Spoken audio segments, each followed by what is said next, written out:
Hello everyone, I'm the pro wrestling VTuber dedicated to love and justice, Kit Saberfang, and today we are ranking the Tokyo Joshi Pro Wrestling roster on a tier list, and I am joined by a very special guest. Special guest, please introduce yourself. Hi, my name is Relyt the Goddess. I'm super into wrestling, music, anime, manga, but super into TJPW currently. Not only because they love TJPW, they're also a mod on our Discord channel, which if you haven't joined yet, you totally should. It's a good time, and you'll find links to that in the description below. Relyt and I actually met through TJPW, which is probably the more important reason why you're here. Yes, you're a moderator. Yes, you are a dear friend, but most importantly, the TJPW is how we met. Yeah, it's very interesting because like at the time I wasn't really watching wrestling at the time, especially during like 2022 AEW kind of just like fell off the mark for me. And I was watching Stardom back in 2019 and I was thinking to myself, I should probably go back and watch Joshi. And I was like, well, this TJPW thing sounds pretty great. And I just saw this wolf person like start talking about these awesome wrestlers, so like let me go DM them real quick. Yeah, slid into my DMs being like, give me them deets, give me them Tej deets. Always happy to share the knowledge and the love of Tokyo Joshi Pro. Oh, let's talk a little bit about the criteria for how we ranked all these wrestlers. This is not a kayfabe ranking. We did not consider how many championships people have, win-loss records, how they're even. I don't even think really how they're booked. It's really just like, how awesome is this person? How much do we enjoy their presence in the ring, their wrestling abilities? So this is just really a very personal ranking of things. We're not trying to be like, this is it, this is the definitive, this is where we see it. No, these are just our personal. Are you serious? picks. I thought that's what we talked about earlier, though. Well, now you know. No. And also, it's even though we're ranking these people, like this isn't like they're like this is where they are, and like this is how we feel about them. Like people always like are gradual to change. Like there's a lot of new rookies this year, especially as the show goes on. Like you get to see more of these people and you get to experience them more. And again, it's not like we're judging them based on their personal character. It's literally just the wrestler themselves, not the person behind. Yeah, and I think we'll see that even when some of these talents are down in the CD, there's still like positive things to say about them. I definitely know that it's interesting because when I think one of my favorite things about Tokyo Joshi Pro is just the consistency across the roster. There's really no one who I guess. All right. Well, hold on. I think we both have maybe one each that kind of sticks out. We have one each at least. But overall, like no one really sticks out as when it comes to keeping up with the rest of the roster. It's usually, I feel like it's just a matter of potential. It's like some people have either like reached or exceeded their potential, and some are still like on that road. And so I think that like if we were to do this again like a year from now, it would be very different, and a lot of the people who are down in those C and D tiers would probably be bumped up a tier or two, just because that's just kind of how Tej tends to work. And a lot of these wrestlers are like super unique. Even if they are like C or whatever tier, all of them are really solid workers. Right off the back, everyone on this roster is super solid. Even like the rookies, especially. Like I've been trying to watch some lately this week, and it's just like I've been seeing them try their best and like have really solid ring work, even just like bumping around. Incredible roster. Yeah, especially the rookies from this past year. It's been really wild just to see how fast they've progressed, and just you see it in like their confidence. It's like you watch them really go from being kind of like hesitant, kind of green rookies. Like you're watching them kind of feel it out in the ring, and then you see them like 6 to 8 months later, and they're like already completely different performers, and they've barely started to scratch the surface of their potential. So with all that said, I think we set that up pretty well here. So with all that said, let's start with our first pick, and I'm gonna let you go first here. We are starting with one half of Daisy Monkey, Arisu Endo. Well, I'm very sorry. We're not going to start great here today. So I'm going to say this right off the bat. my D tier is a tier of people that I like, but I don't see often. And like, I don't really get their character or what they're kind of about sometimes. So Arisa's in my D tier because wow. sometimes I'll just watch her and like I'll enjoy her work, and then kind of like the next minute I'm like, I just kind of forget. For someone like Arisu, she doesn't stand out to me as much, but when I see her on screen, she's super solid and super fun. I recently just watched her tag match with Moka, and I thought she was spectacular. I love her little run off, like bump off the ropes, and then like does a splash, but it's not a splash onto the person. It's like a double axe handle drop. Yeah. So double axe handles beast. I feel you on that. I place Arisu in my C tier, and it's because, you know, she is an awesome worker. She's just really technically solid in the ring, great personality, like great facials and like selling, all the good stuff you love from a wrestler. I just feel like she just needs to reach that next level of whether it's intensity or like energy in the ring. Yeah, I see what you're saying about like she doesn't like fully connect. It's one of those things where it's like I want to love her more.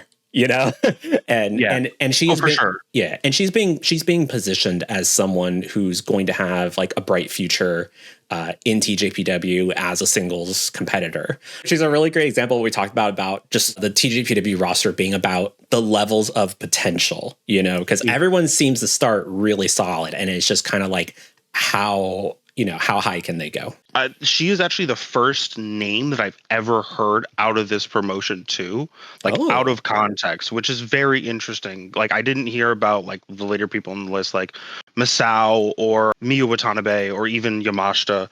Like I always heard Arisu Endo for some reason. That was always a name that sticks out to me. So like sometimes I'll be at work and I'll just be like, oh, Arisu Endo. She just has like a catchy name and like catchy very style. catchy. Yeah, she's like I love seeing her like her Instagram posts about like she seems like she's very into like fashion. She recently had and I'll put the image up of the pizza shirt. It totally made me want like just a shirt. Right. Yeah, I want a shirt. I want a shirt now that's just like the Costco menu of like the slice of pizza with like the price on it and everything. The pizza and the hot dogs and then like the chicken bake specifically. Oh yeah. Our next wrestler here is someone who is honestly, in my opinion, goated as hell. It's Haruna Neko. And Haruna is actually in my C tier. And she is just such an incredible like character player. You know, she doesn't have to do much to impress me or make me laugh or make me smile because she's literally just a cat who is wrestling. And that's like, she's such a perfect example of like things that maybe only work in TJPW or in like this like DDT verse. She's, you know, I know that some people tend to hate on her just because she's not like the most technical wrestler, but she really doesn't have to be because it's all in the character work. It's all in the scratching and the rope walking. And I just feel like, man, if you don't like Haruna Neko, you don't deserve TJPW, you know? But she's never going to like win a singles title or anything like that, and she doesn't need to. She should. She totally should. Like, give her an international run. Ultimo Dragon style. We're going crazy. Yeah, belt collector Haruna. Yeah, well, it's like I mean, she doesn't even need that in order to like get over. Like, Jesus, she gets buried in streamers every time they allow paper tape. So everyone seems to love Haruna Neko. All my homies love Haruna. The amount of times that I see that specific gif of her just getting the streamer tape, like every 2 seconds in our Discord. Shout out to the Discord. Follow the Discord. Every time that I see that, it's just like I'm like I love her to death. Where do you place Haruna? I also put Haruna at C. It sucks that we haven't seen her as of late, just because. What injury did she get? It's a knee injury, like I believe like an ACL, MCL kind of thing. But she recently posted that she's like, I believe, done with like her rehab or maybe her surgery. So hopefully we'll start seeing her again in the new year more. God bless. Yeah, absolutely. I love her to death. Haruna is like one of those wrestling characters that made me like when I was starting to watch this, I was like, I miss the campiness of wrestling.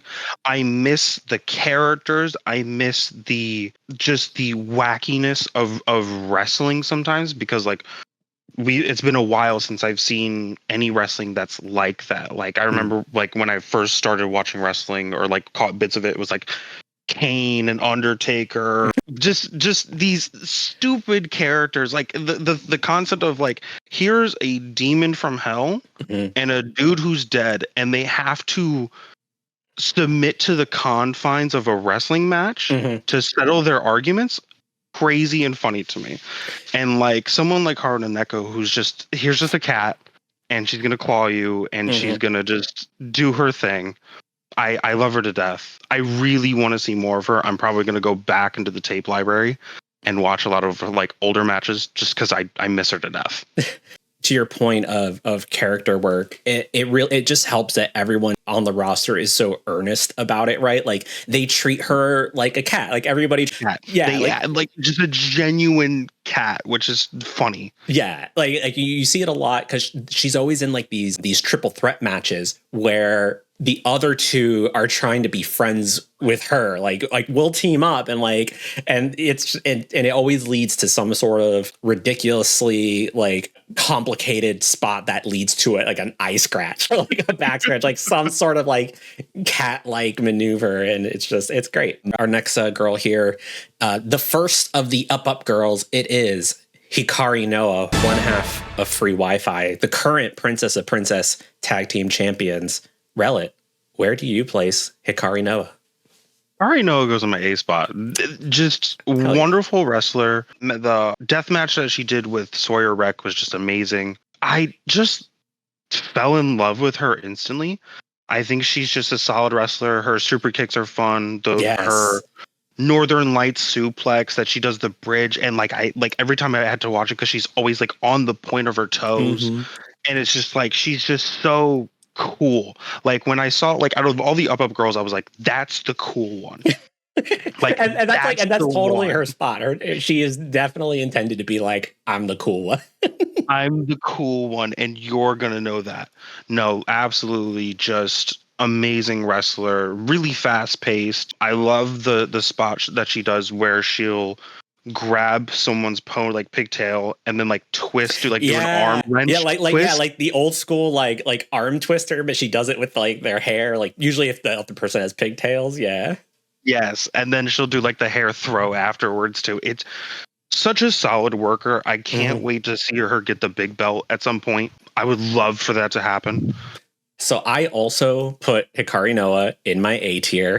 I love Hikari Noa. She is so goddamn cool. And like you said, her super, like she so underrated on her super kick. She throws her hips into super kicks in a way that's like prime era Young Bucks, or like prime Shawn Michaels. That's right. I'm putting her in the Shawn Michaels goated tier of super kicks. Also, like it's a little frustrating to see her in the past few years because she did have an international Princess of Princess title run, but since then, she takes a lot of losses. She takes a lot of losses that I felt were like really unnecessary. But that also just makes her extra sympathetic because she is such an amazing wrestler. We didn't even talk about her drop kicks. Like she loves throwing drop kicks. Solid drop kicks. Yeah. Oh my gosh. And when she does like the triple drop kicks, like she'll drop kick you down, and then when you're getting up, she's already got another one, and then like now you're like on your hands and knees, and she's gonna drop kick you again. It's just like she's just. She's wonderful. She's got a tag belt at least. So at least she's like at least defending it, and she gets to win a couple matches too with that. Yeah. I was really happy to see Free Wi-Fi get the tag belts because it really did mean, okay, cool. Now Hikari's now she's really going to get to like show off, get some wins. Yeah. Hey, speaking of someone who is very cool, our next wrestler here is one of the 6 rookies who debuted this past year. It's the Sunflower Himawari, and I believe this is my turn to go first, and I place Himawari right here in my B tier, which it feels kind of high for someone who, you know, has only been wrestling for, you know, less than a year. But of this current rookie class, I really feel like Himawari is the one who has put it the most together, right? She is incredibly charismatic. Like, you know, the camera just loves her to death, but she's really also just very solid in the ring, very few mistakes. She's just super clean. She's kind of like this interesting mix of kind of a comedy character, but also a hoss. She's like undercover hoss. She's really throwing these girls around, and she gets really into the character work. Some of like the best facials, some of like the best selling happening on this roster. Yeah, I love Himawari. She's just like Hikari Noa. I'm like, she's just so cool. Yeah.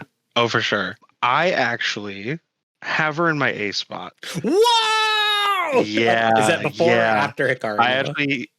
But she is behind Hikari. Okay. Behind Hikari. I wouldn't have even known that she was a rookie. When I got done with, I think it was last year's Tokyo Princess Cup, because that's where you had me start. And then I kind of like jumped forward past all the Circuit City stuff. I just started watching like some of the Himawari matches, and I was like, there's no way this person is a rookie. Like, it just, when you see that someone has it, like Himawari has it, like super bright, super bubbly, exudes this energy that like a lot, like not a lot of the TJPW roster has. Like, everyone has this energy, but she has, like, she's bright. Yeah. And also I would say, like, she also has a lot of versatility in that, because it's like, you know, that she brings that energy in a very like, yeah, like bubbly kind of comedic way. But then like when she gets pushed and she fires up, you get these little glimpses of like, what could it be like if she really got serious? And I think that's like what makes her really compelling. Her moveset is so fun. I mean, her finisher just being a single leg Boston Crab, that's going to pop me. I love old, like, classic moves like that. Like, give me a Russian leg sweep. Give me, you know, we'll talk about it later, but Haru doing the armbar, crazy style. Himawari just does everything for me. She checks off all my boxes as a wrestler. And probably, I think my favorite, let me look through these people, probably my favorite gear of all time. Her gear is very cool. And I love how she's starting to incorporate like more of the sunflowers. So usually like in her buns, they have sunflowers now. And yeah, she's very cool. And I love how she can really keep up with like the other pranksters. Like, she's really good when you put her in the ring with like Hyper Misao or Pom Harajuku. Like, she plays off of them like so well. And hey, speaking of our next wrestler, it's Hyper Misao. Where do you place Hyper Misao? So, controversial take. I put her in C. Okay. It's nothing bad. Every time I watch Misao, I feel like I'm always watching her either take a pin or like, she's not boring. How do I explain this? Do you feel like, is it one of those things where like maybe she's like not evolving her act to like what you expect or something like that? Yeah. Like, I've seen Hyper Misao, like the character, even a little bit past this, is like even before TJPW, but like just I've seen this character. Like, I think DBW introduced me to, or Deadlock introduced me to Hyper Misao on some of their Patreon stuff, and watching, I'm like, oh, cool, this superhero gimmick is really cool. Always like a good superhero in wrestling, and then like getting here now, I'm like, oh, like she's still doing this, and like she's kind of like just kind of mid card and doesn't do a lot. Okay. And not to say that she's a bad wrestler. I like the way she wrestles. I think she's very fun. She's very goofy, especially. She doesn't itch my brain like a lot of other wrestlers do. Well, consider my brain itched because I put her in my A team. I love Hyper Misao. I love her whole shtick. And I completely agree with everything you said. Like, it's kind of like playing the hits, I think is like what it is. She's got her hits and she loves to spin those records. But like, I eat it up. I'm like, give me that slop. Give me that superhero slop. And I like to consider a bit of her history, right? Like, I love the era in which she became unmasked and was, you know, second to Saki-sama as just Misao, and she was like this evil version. I love that history. I just love her creativity and wackiness. Booker of the Year for the hype show for sure. She's the only wrestler I know of who's successfully worked in a time travel gimmick into a match, you know? Oh, you were going to I just watched that first match, actually. I've been meaning to get around to the hype show. I think that little skit beforehand where she hypnotizes everyone and just makes everyone become her. Yeah. I was like, okay, yeah, I get this. I think what I'm missing is that prior history. Mm-hmm. And maybe I might like her more. It's not that I don't like her. Maybe I might put her in B. I feel like C is a little too low. Looking at my list, yeah, C is a little too low. Move her up to B. All right, we move her up to B. She's great. I think maybe it's because I'm missing that history, and maybe I'm just like. Oh no, your criticism. It's definitely something that I've seen people talk about online. It's just kind of playing the hits, but like I said, I like. Oh, what's my favorite Hyper Misao album? Greatest Hits. Yeah. Sure. All right, so next up we got another one, our second of the rookies of the past year. We have Haru Kazushiro. So, I believe this is me going next. Okay, whew. All right. I hope that this won't be a spicy take, but I place Haru. Haru goes in my D tier. And that's not bad. It's not that I dislike her, because I honestly, okay, so she is part of the rookie class that includes Toga and Runa Okubo. Himawari was it was her and Wakana, which we will get there. When those three debuted, when Runa, Haru, and Toga debuted, my first reaction was, this Haru girl is cool, because she does like the cool anime pose, where it's like flips her hair and does like the little finger gun, you know. And I was like, all right, I see what you're putting down here.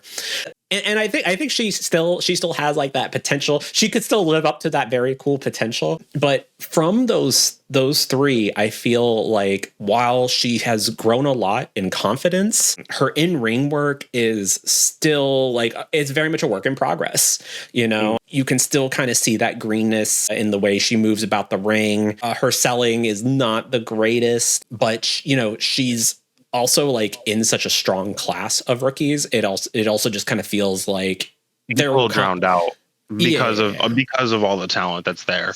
Yeah, and I feel like it's just kind of like, it feels like it's a matter of time. She's also, and for those who aren't aware, Haru Kazushiro is 15 years old.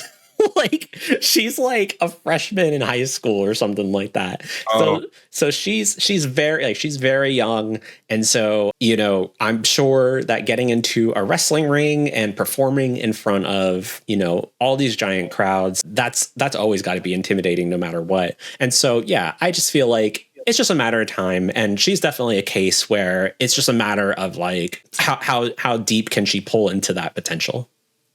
For sure. I was watching the All Rise show, and she starts doing this armbar, and it's not the recent like Asuka from WWE armbar. Yeah, it's not like a Fujiwara armbar. It's like she's trying to like literally pull the arm straight out of the socket. Yeah.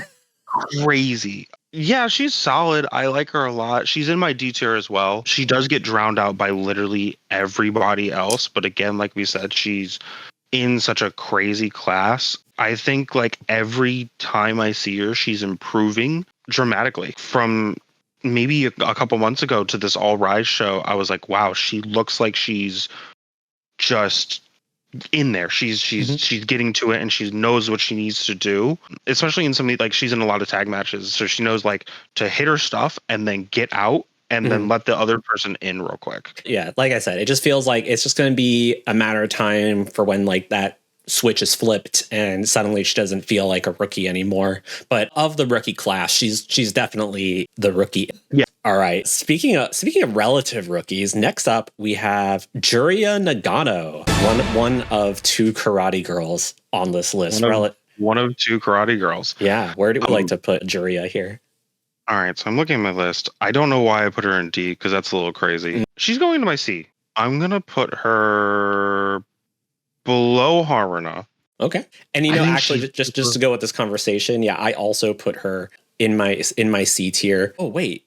I had Neko in the wrong spot. She's actually in my B tier. My bad. She goes in F tier. That's crazy, dude. My bad. Yeah, please go ahead with Juria. So yeah, Juria is really solid. I love how confident she is with her gimmick. She is very self-serious like character, and that takes a lot to be that self-serious character in a company that is full of very non-self-serious characters. Yeah. And just the way she moves around, her moves are incredible.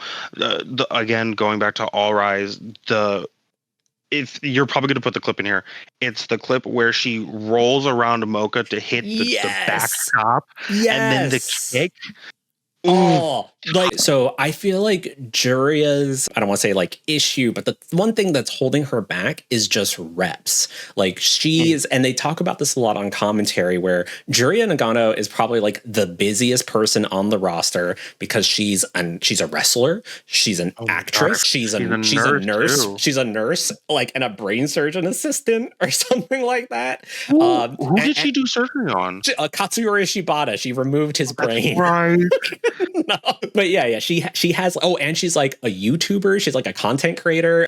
Her TikTok is really fun. So she has like a million things going on at once. So that she is already as good as she is incredible. And it definitely, you probably have to chalk that up to her martial arts background. This latest show, the All Rise show, I felt like was her best showing. Just everything connected, looked solid. She looked like she knew exactly what she needed to get done. It replays in my head every day because like I watched that clip and I had to rewind it like 10 times. I watch a lot of JoJo's, as you can see from my profile picture, but like the way she pops out of Moka, like she's like Moka's stand and just, I was like, that's so incredible. And then when she does her big charge up and she like does like all like her little like moves and poses, like the elbow. Oh my God, that's when you know someone's about to die. I love it. Like, yeah, she just needs like, if she like committed to wrestling, like full time or close to it, like she could be a monster. Oh, for sure. All right, so from a monster to a bird, we have Kaya Toribami, and I place Kaya in my, and I want to make sure because I messed up on Haruna. I feel so bad. Haruna was in my B tier this whole time, and I slapped her in C. Kaya Toribami goes in my C tier. So Kaya Toribami she's been wrestling now for about 2 years, close to 3. So she's more on the rookie side. I think the way you feel about Arisu is how I feel about Toribami, because there's a lot of times where she'll be in a match and she's out of it for long enough and then she tags in or whatever. I'm like, oh, Kaya's here. Like, oh, Toribami. She has a lot of great like athletic ability, really solid in the ring. I'm never like bored watching her, but I think it's just for me, like she just doesn't connect like some of the others. Oh, for sure. She's in my C as well. I think she's a solid worker. Recently, I've been watching her, and I forget how fast she is. I think that's one of the things that you like, because she kind of like is in and out, and like when she really gets a chance to shine, she gets to shine. And like some of the times when she does like random sunset flips and then like bounces off the ropes into like a rope walk, I'm sitting there. I'm just like, what is happening? Yeah, I feel like she just hasn't had like that big breakout moment, you know? Like a lot of girls get the match with Anaki, right? And then you can look and be like, oh, but look how good they were against Mizunami, you know? It's like she just hasn't had like that kind of moment yet.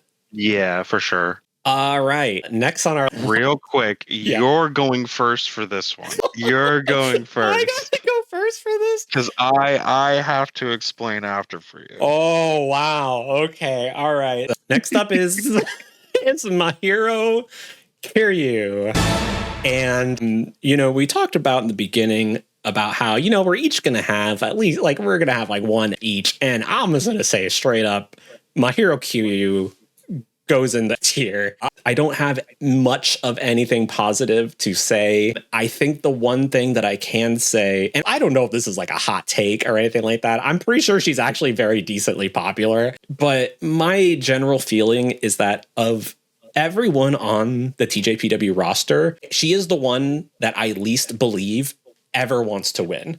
And that's not even a booking thing because she beats all the current rookies, right? Like she gets wins. So it's not like a booking thing. There's just something in her makeup, in her soul, in her aura that I'm just like, you have no will to actually win. Just her moveset, whack. Her finisher, whack. Her gear, whack. Her hairstyle, whack. Her entrance pose, whack. Her theme, whack. I just, Hyper Misao traveled through her gear? Tight as fuck. No, what is going on with her gear? With like that random there's just random patches missing, and sometimes she's got the one leg, and then sometimes it's a half, and it's just I don't know what's going on. It's a no for me, dog. Hyper Misao went through multiple dimensions to find one where she wasn't a smelly loser, and she couldn't do it. So that's why Mahiro Kiryu is in my F tier. Where do you place? Well, some people just don't see the vision, and that's I get it. You're not like us. You can't see the vision. She's in my C tier. Solid worker. Like you said, she doesn't want to win, and it's nice to have a character that is a fall person, and it's okay to be that in wrestling. And I think she plays that perfectly. Her gimmick of apologizing is very fun. I think it's a little limiting to filthy Americans like us who can't understand Japanese. I would appreciate that more if she had.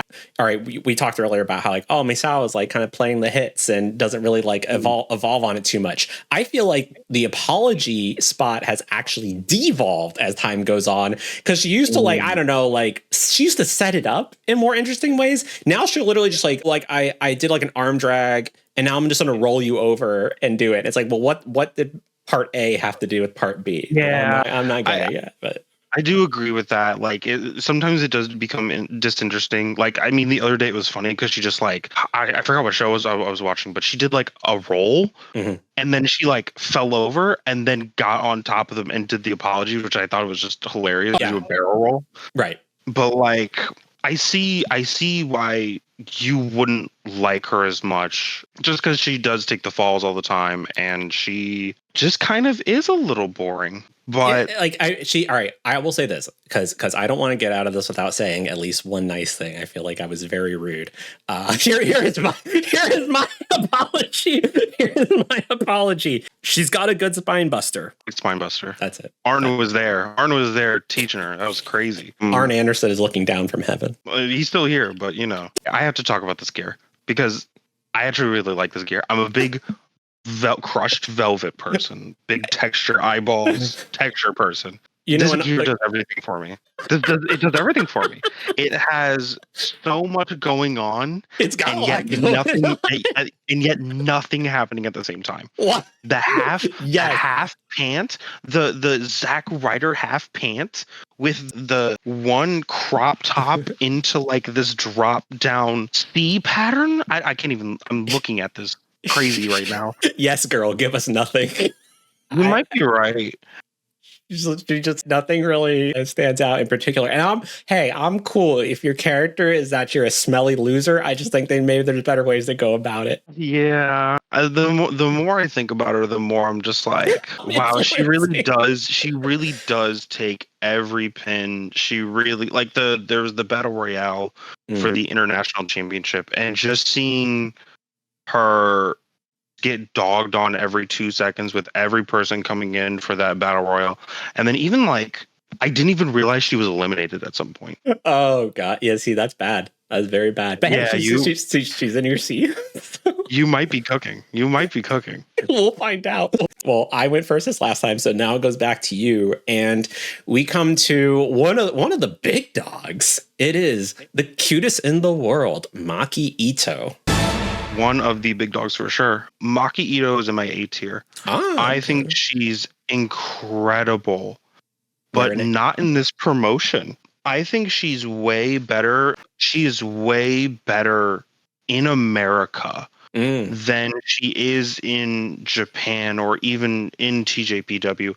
I feel like she gets to her gimmick of being this swearing, unapologetic, idol girl is so much fun here when she's facing like someone like Matt Cardona or on AEW with like Britt Baker than in TJPW when she's wrestling, we'll say it, Mahiro Kiryu for, the fifth time. Well, I mean, you can only carry so much. You can, God, let's move past that. I said, it's just, I feel like, because I watched the Nyla Rose match. Was that All Rise? I think it was All Rise. That was Wrestle Princess. Wrestle Princess.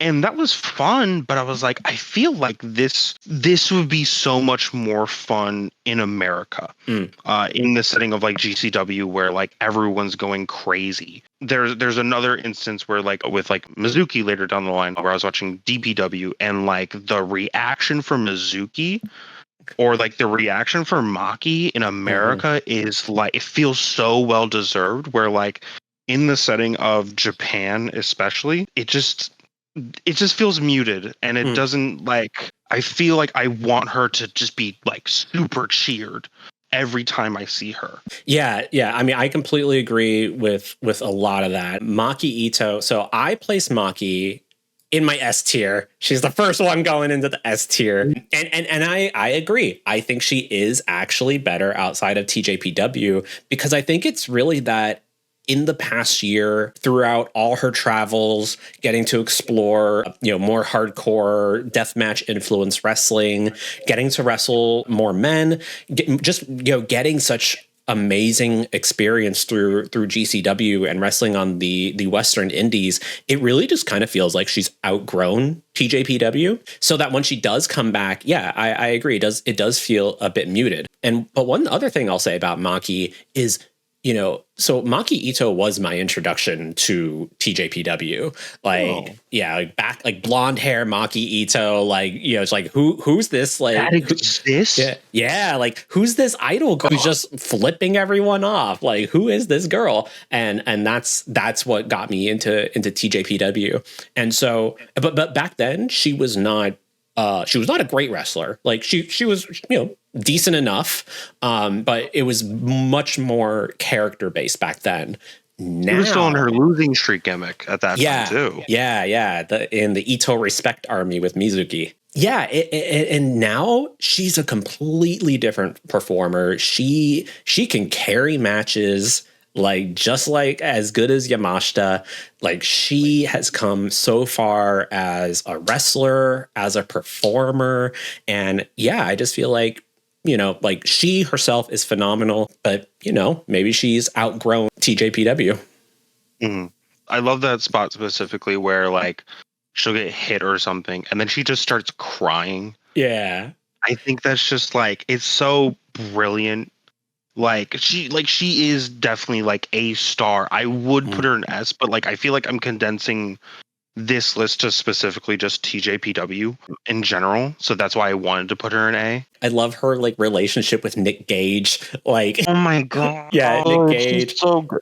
Like she is so good. She's way too good. Like he's handed down the pizza cutter to her. Like that's how you know she's legit. Next up is our second up girl, the powerlifting idol. It's the GOAT, Miu Watanabe, and I'm putting her straight in S. You better put mine in S as well. Man. Okay, all right. Watanabe going right up to S tier. To me, there is like no one who exemplifies what TJPW is all about other than Miu Watanabe. Like she checks every single box. She's an idol, right? She's an idol performer. She has such a unique character, a unique wrestling style, and she's the future ace. Like to me, if anyone is going to take the mantle of ace from Miyu Yamashita, it's gonna be Watanabe. At all of her singles matches always deliver. Her international princess run, some of the best singles matches ever in this company. And the way TJPW works is the booking can be slow to catch up to what the audience or like the fans want. But man, when they decide to put Watanabe in that top slot, I think that's like the next boom period for the promotion, especially when you see the reactions she gets overseas. Like she connects. She is so stellar. I love her to death. When I started watching, I think she's the one I gravitated towards the most. She does the big swing. She's the hoss. She's super strong. Even though she just looks like this idol pop girl, she will kill you. Oh yeah. Like, and I think that's like that is what TJPW again is. It's this group of people that are all these different fun characters, but will also probably kill you. There's days where I'll watch like some shows, and like if I don't get that Miyu jump scare face cam, I get really mad. I get really upset. Like if it's just hard cam show, it's like they're not gonna do it. You're gonna probably put it right here too. But she's so good. She's so good. I love her to death. I think she's super fun. Especially even like the up girls idea of like having like this idol group, and she is like the core of it. I wouldn't say the core of it, but like she is definitely like she's the leader. Yeah. She's a leader, yeah. And I love also like during the up girl performances is like if you watch Watanabe, she's like sending hand signals to the other girls, like to like, oh, like keep it up a little bit more, or like like faces, you know. It's like she's like coaching them like while she's doing it. She's. I mean, there will be no Watanabe slander ever. No, there is none. And have you seen like we saw the calves when she went to Disney? Like that one. You're gonna put that picture up right now. Yeah, one picture calved out of her mind. Yeah, unstoppable. I hope she gets the big belt sometime soon. Oh, yeah. I remember watching the Princess Cup from last year, and her and Yuka just tore the house down. Yeah. You know, I'm glad you said that because I was thinking about her Tokyo Princess Cup run last year being amazing. It was this year that was just heartbreaking, and we got a cool Yuki Kamifuku run out of it, but man, did the people want Miyu? They really did want Miyu this year, and I mean the Yuki stuff was cool, but like it's Miyu. Well, hey, from Miyu to Miyu, it's Miyu Yamashita. where do you put the ace of the universe? Well, she is behind Miu Watanabe for me. Ah, okay. All right. And I actually put her as the ace. So when you get into TJPW, she is the pro wrestler. Yes. Like when you see this random gaggle of girls that are just complete weirdos, here is this just stoic, kick your ass person right in the middle of a cat and a bee. And so the best way that I've heard this put, and shout out Kayleen Ramos on Twitter and Blue Sky, is that if TJPW is Street Fighter, she's Ryu. She's Ryu. She's a straight up karate girl in the world of just weirdos and like monsters. Like she's the norm. She's like the Luke Skywalker that's been dropped in, you know, like she's the protagonist, you know. Sometimes I feel like she's a stardom wrestler that just got dropped into TJPW. That's how like solid and like good she is, and also like how she's very breakneck, will kill you. She's so good. I can't gush about her enough. I think the only thing that is that she is so stoic that like it kind of leads me to not enjoy her as much as, let's say, Miyu Watanabe, just because like she's kind of one note, but she's so cool and she's such a badass that like I can easily just get behind her. Yeah, and I can totally see that. It also kind of makes me think I wonder if like being in TJPW has like lengthened her career, because if she was in Stardom, her and like Julia would be murdering each other. I don't know. You're right. Yeah, it's because it's like, you know, it's almost like in TJPW, it's like she definitely in her matches, it's like you have to rise up to her, you know, because otherwise like Yamashita will just eat you alive. And so it definitely helps her stand out. And it helps make her matches like this. They just have a different energy to them. And I think it's that serious, like hard edge style. It's like the room just like time slows down, the colors get distorted, and you're like, here it is. Like this is what we're here for. Yeah, like when her music hits, I always like to joke like, and here's the last thing you're gonna hear before you die. Yeah. Before you get question mark kicked into oblivion. Right. So here's a wrestler to go to next. The woman who she defeated for the Princess of Princess title, it's Mizuki. So I placed Mizuki right in my S tier, right before Yamashita. Well, you're gonna put her as my ace. Oh, she's number one. My ace. Mizuki is really cool. Yeah, Mizuki, wow, so cool. She's super cute. She does all these really cool moves. The spinning candy, the drop, the stomps, the bridging. I think it's a fisherman suplex. She just has these really fun moves that she does around the ring. And when she's doing like non-serious stuff, she's really fun to watch. She's interacting with like her opponents a lot and having a lot of fun. And when you get her in a one-on-one, and like you get to see her emotion and her bring all of that out. Like I was saying with her and DPW, when it was her and Emi Sakura, I think it was Believe the Hype. Those two lit it up, and the way you could just see all the emotion on Mizuki's face trying to beat her teacher. Yeah. Nonetheless. She's just so solid and so spectacular. Her entrance music is so cool. Her gear is so cool. When she enters the ring and she does that little cheek puff out, and I'm like, I will die for this person.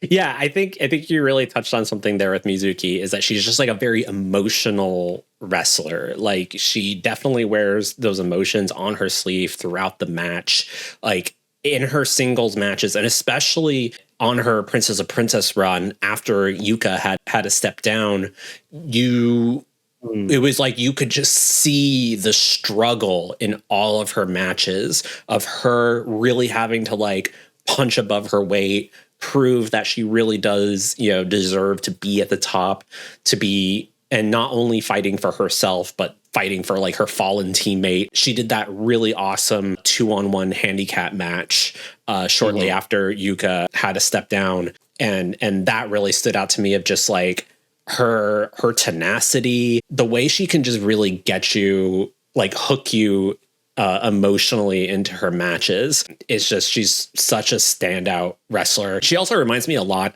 of another one of Emi's students, Riho, in that they're both these two women who are like, they're undersized compared to some of the other girls that they're fighting against, but they make up for it in just like raw speed and just the intensity that they bring to the ring.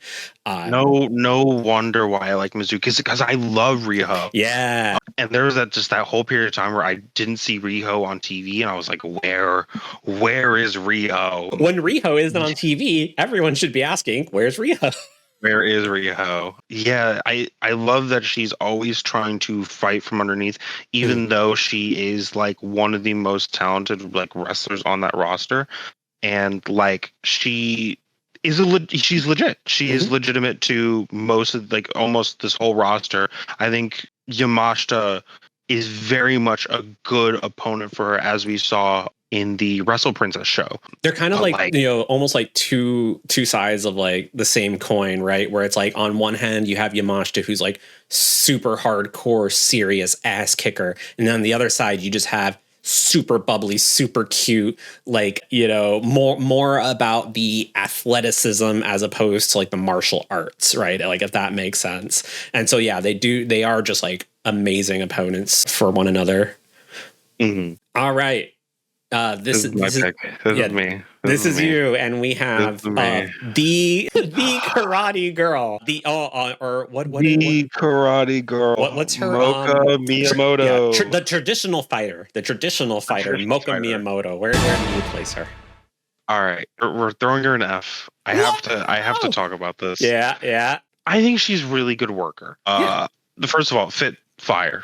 Crazy. I actually really like the outfit. Gear goes crazy. I just get really disconnected when I see her on my screen. Like, she doesn't have this intensity like most of the other wrestlers that I see.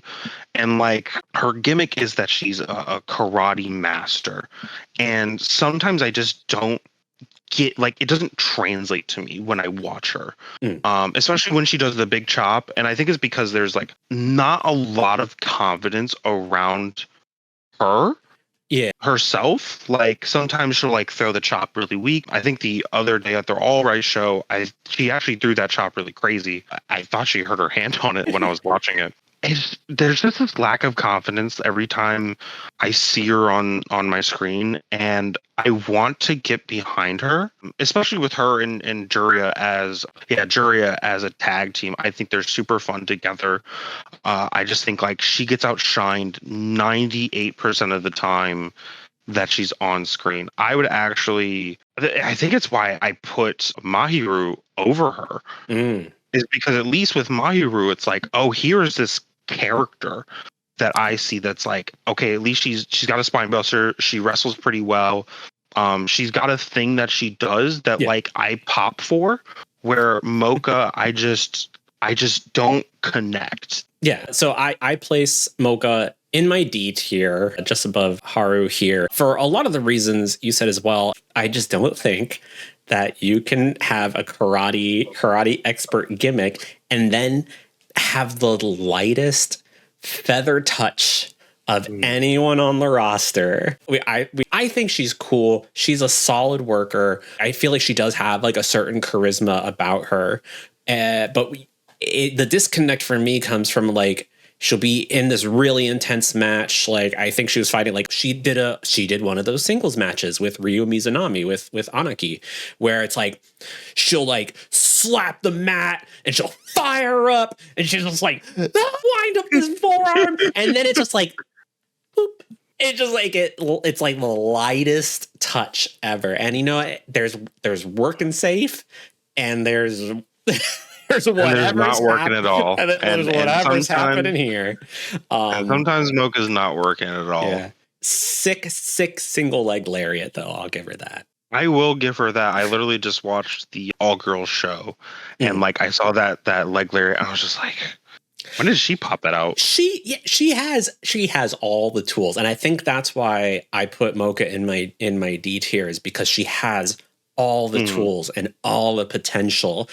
She just needs to stop holding back. And I think maybe it's like a confidence thing, but it's like, girl, like you got it. Like you got it. Now you got the pieces of the puzzle. Just put them together. She has the Lego manual to put the Lego house together, and it's just she's not looking at the manual. Yeah, she thinks, oh, I can just put this together myself. Like, girl, this ain't Duplo. Like, you have to read it. And again, not saying that she's terrible. A solid worker. I just want more, and I wish more for her. Yes, especially because she's not even like low card, high card. Yeah, they treat her pretty well. Time. You know? Yeah. Like, you know, and they also, you know, she did a singles match with Yamashita where she showed like a lot of attitude, and like she wouldn't like shake Yamashita's hand at the end, and it's like, girl, like the pieces are there. So it's complete. Just put the one piece in. Yes.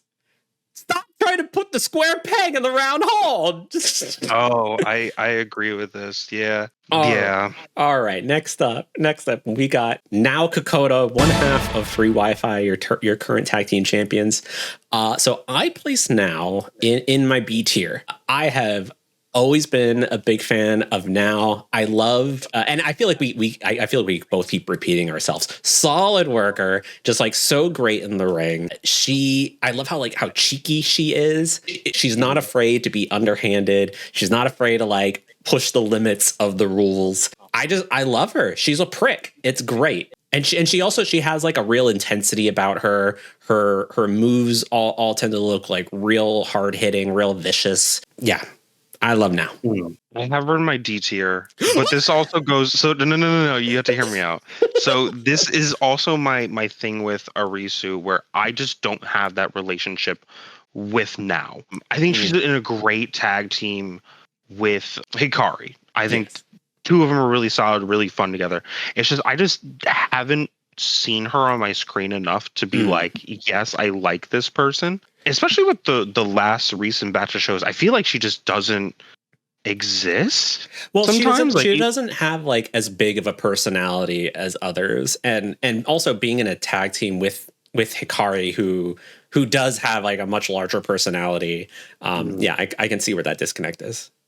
But even like sometimes she's just not booked on certain shows that I'm watching, and I'm just like the next day it's like, oh, now is wrestling, and I'm like, okay, now is wrestling again. Like we keep repeating, solid worker.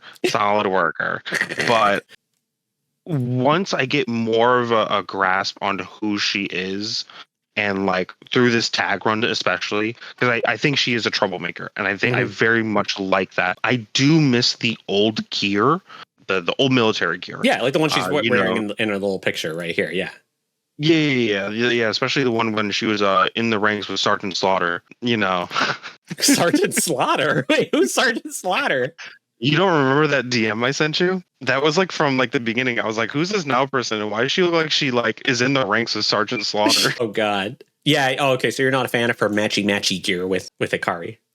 No, not really. I wish she had like just gear that's straight away from Hikari, because I feel like she's blending too much in with her. Like she's an accessory to Hikari. Okay. Where like I don't want that from a tag team. I love tag teams that are super, like, people are super different from each other. Random tag teams mashed together of just random people. Like even like Bray Wyatt and Broken Matt Hardy when he was doing that in WWE. It's like those two were so fun because even though they're kind of in the same realm of gimmick, it's like you could obviously very much see like these are two different people. Yeah. I feel like Hikari she, if anything, brings out that brattiness in Hikari, but not so much like when Hyper Misao tags with people, she like brings them into her chaos orbit. Like anyone who teams with her can't help but be, like take be a rascal. Yeah, to just kind of bring the chaos. And I feel like she brings that out a bit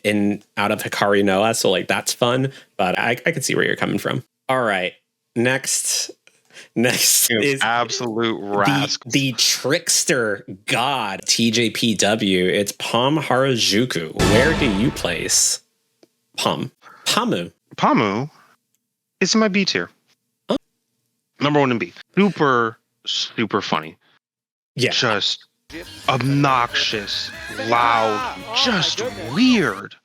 Just a little weird. I love her gear. I love that her gear matches her personality. I'm a big gear head, so looking at all these people, I'm like, I'm in love with just what's going on. I mean, like I feel like the gear game in TJPW is unmatched.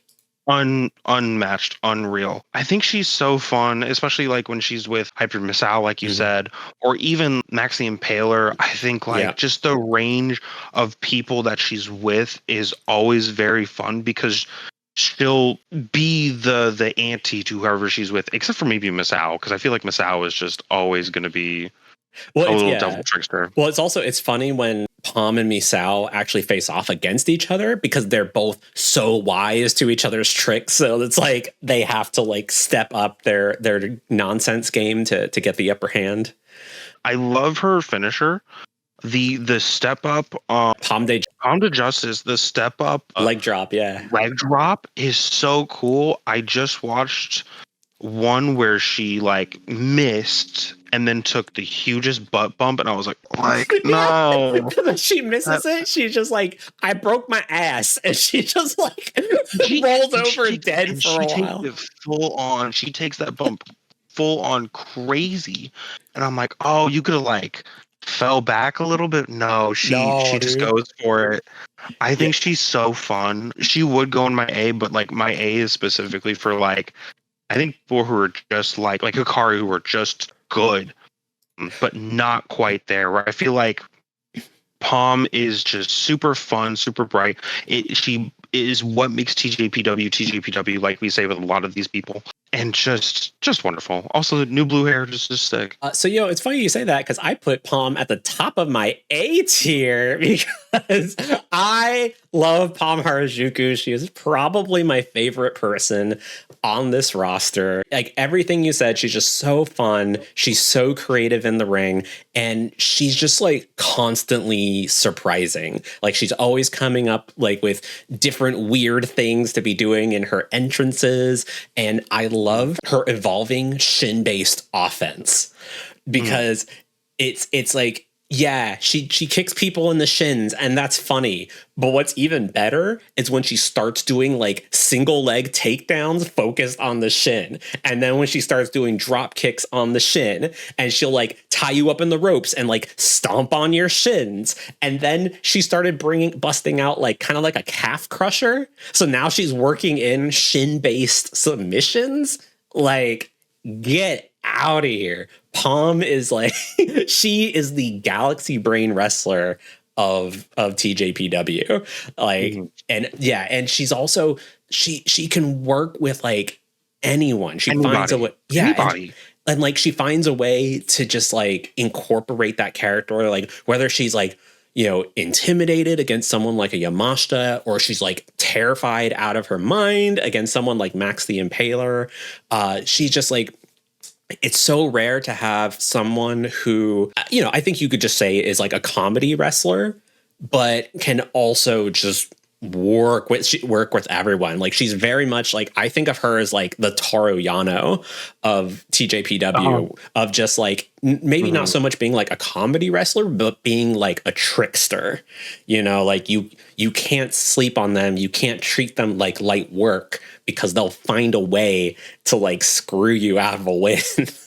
And I will say nobody makes me pop harder than Pom when she gets a singles win. I think a few weeks ago, she beat Himawari on a one-on-one, and I was just like, let's fucking go. I like airplaning around the room. I was so fucking hype. There's my F-bombs for the video. Yeah, I love Pom to death. She's incredible. Yeah, she's awesome. And next up is the yellow god of TJPW. It's Raku. And I am going to slot Raku's train of the day to chugga C tier. Raku is, and it's so funny because I think people will watch this and be like, so let me get this straight. Moka's a light hitter and she's D tier, but Raku is maybe the lightest hitter and she's C tier. Please explain. I will. First of all, the Up girls kick ass. All right. There is no other pop group that you have to get jumped into. Okay. Like there's no like K-pop group or boy band or anything like that where you have to get jumped into that group and then regularly like fight each other. So that automatically like gets you up in the tiers. But for me, it's also just like Raku. It's a lot about like, it's just a lot of her character work. She's just super fun to watch. I like, her whole shtick is that she can like put you to sleep, but I like how she also just like incorporates that like sleepiness into a lot of her moveset. Like I remember one time we were watching TJPW and she set up for her, kind of like her reverse victory roll kind of move. And I was like, here it comes, the code yellow coming up. And it's like the slowest little roll ever. Yeah, I just, it's one of those things where, maybe she's not the best wrestler in the world, but in TJPW, you also don't really have to be. And I just think she just incorporates so well. I love seeing her in tag matches. Like I love her and Pom together and her and Aija Kong. And when Ram Kai Chao is around, like they play off each other really well. Yeah, I just think Raku's a lot of fun. It's not much deeper than that. Well, she's in my B tier. She's above Hyper Misao. Oh, wow. Okay. So originally she's in my D tier. And I think it's because like I didn't get it. I didn't understand like what her character was, and like she just kind of did seem slow. Like you were saying about like with Moka, where it's just like we talk about Moka being slow. Raku was just like she'll hit you with like a small chop, and I'm like, what is going on?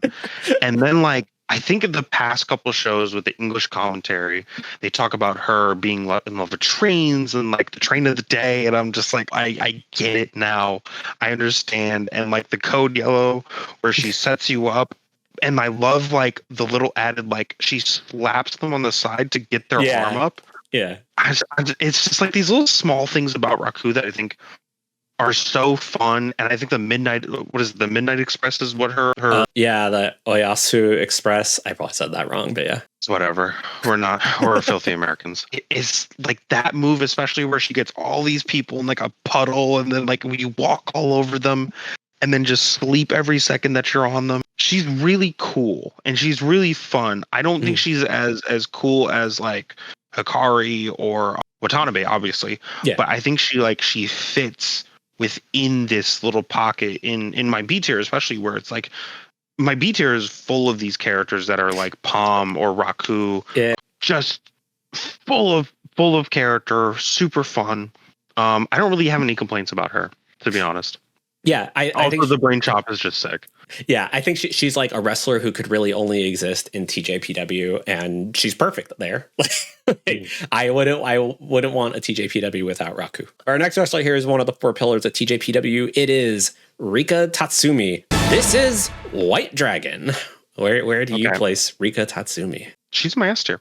Whoa. Okay. Where? She's great. Like Raku, didn't understand it, didn't get it, and then I just started watching her choke people. And then I just started watching her get in a bus to escape like some zombie guy at the summer show.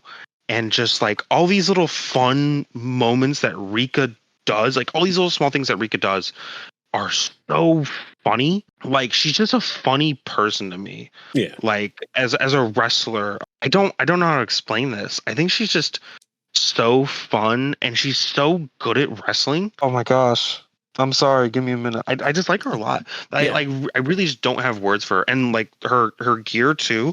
The recent incorporation of the battle jacket into the long dress. Yeah, that jacket is. It is so cool. I think she's just super sick. She also has, I think, probably the craziest entrance in all of TJPW. Like nothing makes terrifies me. Nothing makes me more worried. But you can't take your eyes off it. You have to watch it because you just have to see if she's going to land. Oh my gosh, yeah! Like jumping from the top rope, jumping from the top rope. Well, it's like jumping from the top rope, mid-air, like split.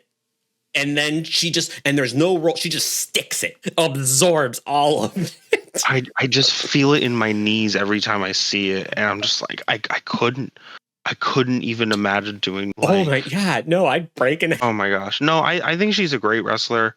I think she's super fun. Her stuff with the international championship was really fun. That last match she had with Max was really cool. Really fighting from underneath and like trying her best to just keep this title that she kind of knew like she wasn't going to get out of this without having to put up a fight. So please don't hate me, but I put Rika at the top of my B tier. I originally had her in my A tier, but the more I think about it, so I agree with all your points. I think Rika is fantastic in the ring. She's just such a wild personality. In my opinion, I suppose, kind of hold her back for me is her selling is not the best, mainly, and it's twofold. It's while Rika Tatsumi does have, in my opinion, the best smile in pro wrestling. She smiles with her whole face. She's also just like always smiling. So it's sometimes it's hard to tell. Like, are you enjoying this? Are you struggling? Like, what's happening here? And I feel like her moveset can be limited at times, where it feels like you kind of like go through a roulette of is it going to be a choke? Is it going to be a dragon screw? Or is she just going to throw ass? And like, I think that's what I have a problem. I think that's what I have a problem with her sometimes, where her moves are a means to get to a thing that you know is coming up. So like the elbow, like the elbow drop or the hip attack or whatever, it's always setting up for this thing. But like the moves in between don't mean anything, and I think that's the only issue that I have with her. Maybe that I might drop her into A because of that. Dare I say, like a storytelling issue? You know, it's more like like the moves, they don't like flow from one another. Like they're not really, and it's not like, oh, she should be working it. She's working the life. She's got to keep working the life. It's just it's kind of like what you were talking about. It's just kind of like we're just gonna get to the part where we throw ass a bunch. Yeah, I agree. I completely understand that. She just has so much going on for me that like I don't know. I guess it's just like I've never seen someone just straight up choke somebody. You know what I mean? Like that does things. I don't know what it does, but it does things. It makes me think of like what exactly is the TJPW rule set? Like, because it seems like pretty much anything goes. It's like it's up to the referee's discretion. It's just like the with the pheromones in DDT where it's like Yuki Aino just rubbing his butt all over people and stuff like that. It's just like that energy where it's just like it's just all of a sudden and like you're just sitting there like what is the ref doing here? Like they're counting where. Okay, so our next entry here is one of our rookies here. It is the Destroyer of Worlds. It's Runa Okubo. Another one of these youngins. This girl is 15 years old, and she is the younger of her and Haru. So I'm a big fan of Runa. I wasn't sure at first. When this rookie class debuted, I almost felt like Runa was the most shy out of all of them. And it certainly reflected in the ring where I remember the first few times I saw her, I was kind of like I don't know, this girl's ready. But oh man, the past few months she's really turned that around. She's just destroying these girls. She's the new queen of strong style, and for that, she goes in my B tier. I put her before Himawari. I still feel like Himawari is the strongest of this past year of rookies. But Runa is showing some incredible potential. She's showing so much personality and fire in the ring. And if you watch like her most recent match compared to her debut, it is night and day in terms of her confidence and her fluidity in the ring. Yeah, I just feel like the sky is the limit for Runa. So I have her in my C tier only because I feel like there's a couple other of the rookies that I look at and I just kind of like gravitate towards. But like, man, when Runa's just out there and you hear that first forearm. Yeah. Like, sometimes I'll get into wrestling and I'll watch, and sometimes I'll just space out in between like the moves because it's like sometimes you just get bored or like I'll be on my phone. But once I hear that first forearm, and you could always hear them when Runa throws them, I just wake up and I'm like, oh my god, we're here! Like we're wrestling. We are so back. We are so back. Runa is so good. As a rookie, incredible. I love her little cheerful attitude. She's super fun. I really can't wait to see where she goes. How old is she? She's like 15 or something? She's 15, yeah. Oh my goodness. Yeah. I think like within the next year, I don't know, maybe a belt? I don't know, dude. Oh man. Yeah, I mean like she has shown incredible progress for only wrestling for like less than a year now. And I think that, TJPW as a promotion certainly has all the confidence in her because when they did her versus Haru one-on-one, I thought that match was going to be a lot more competitive. Oh, Runa smashed that girl. It was a short and dirty match. I thought it was going to be like giving both of them a shine, but like, no. Yeah, Runa just ran through her. Yeah. So I think she has all the potential in the world. And yeah, like only being 15 years old and like showing this much progress this quickly. If she sticks with wrestling and like stays healthy, like Yeah, they have a major talent on their hands with her, and sick gear too. I love like it's like Really Technicolor fun teddy gear. bear. Yeah, Mhm. and I think that's Yeah, it's also super fun. yeah, it's also like that's like the dichotomy of TJPW is like it's super cute and bubbly, and then she's like, you will sell for me, and the way you're gonna sell for me is I'm just gonna beat the piss out of you, and I respect that. I need you on my list to put her above Toribami. Okay, By the way. all right, there we go. Oh, dude, her. Oh my God, I was just looking at your list here. Like her and Juria would go so hard. Yo, don't even that would be crazy though. It'd be a dope match. Oh wow, that'd be really good. All right, our next lady here is not a wrestler but ring announcer. It's Sayuri Namba. Where do you put Namba? That's an S tier. Sorry. Same here. S tier, but it's S tier. Yeah. Okay, cool. I think she's so. I've been watching every promotion, right? Yeah. As a ring announcer, she feels important. Yeah. Unlike most of the other ring announcers, like the one from DDT, don't really see him a lot. The one from Noah, iconic, but I feel like I don't think about him as much. Yeah. Sayuri with this look, I just get so starstruck by her every time I'm watching. And like it's funny because I won't skip her doing the listing off of rules and stuff to the actual shows. I will never skip those because I'm always just infatuated by just her and just her presence. Yeah, agreed. I think she's the best ring announcer like in the world, and I think it's really because she just feels like more than a ring announcer, and it seems so simple. Like it's one of these things where I feel like if you're watching this and you don't watch TJPW, which you totally should, but if you don't, it's like it sounds. Why are you here? Why are you watching this video?